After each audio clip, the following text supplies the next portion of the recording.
నిన్న ఆఫీస్ అయిపోగానే బస్ ఎక్కి ఇంటి మొక్కన పోతున్నా. అట్లా పోతుంటే ఆడోటి హలీం బట్టీలో పడ్డాయి. ఇక అవి చూడంగానే అరే హలీం సీజన్ అప్పుడే చాలా అయిందా ఏందని అనుకున్నా.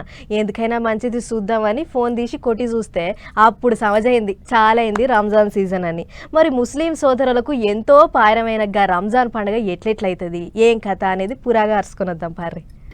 ముస్లిం సోదరులు ఎప్పుడెప్పుడా అని ఎదురు చూస్తున్న రంజాన్ మాసం రానే వచ్చింది. నెలవంక కనిపించుడుతోని ఈ ఆయతరం సందే ఉపాస దీక్షలు చాలు కాబోతున్నాయట. అంటే ఈ నెలంతా వాళ్లకు బగ్గ పాయరమైన వాళ్ళ దేవుణ్ణి మనసు నిండా తలుసుకుంటారు. పుణ్య కార్యాలు నమాజులు ప్రార్థనలు చేసి ఖురాన్ చదువుకుంటా ఎంతో నిష్ఠతోని ఉంటారు. గిట్ల ఒక్క మన తెలుగు రాష్ట్రాలనే కాదు దునియా అంతటా ఆయతరం సందే చాలైతాయి అంటూర్రు. ఇక పండుగ చాలు కాగానే పొద్దంతా ఉపవాసాలు పొద్దుక ఇఫ్తార్ విందులు పండ్లు ఫలాలు తినుకుంటూ ఉపాస దీక్షలు ఈడుస్తారు.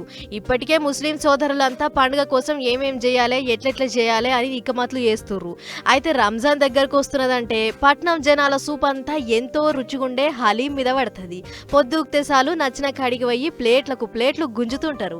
అందుకే ఈసారి కూడా ఎప్పట్లెక్కనే హలీం చేయాలని పట్నంలో ఉన్న చిన్న చిన్న హోటళ్ల కాడ నుంచి పెద్ద హోటళ్ల దాకా అంత బట్టీలు పెట్టి తయారున్నాయి.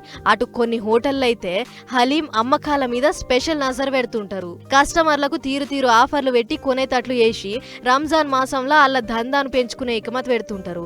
అట్లా ఇప్పటికే అధికారులను కలిసి హోటళ్లు తెల్లని దాకా నడిచేటట్లు చూడాలి అని పర్మిషన్లు కూడా తెచ్చుకున్నారట.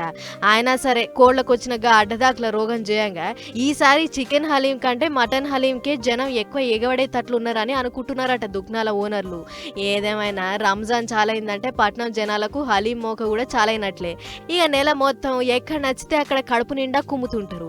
మొత్తానికి ముస్లిం సోదరులంతా భక్తిలో మునిగితే అటు పట్నం జనాలు మాత్రం హలీం తినుట్లా బిజీగా ఉండిపోతారు.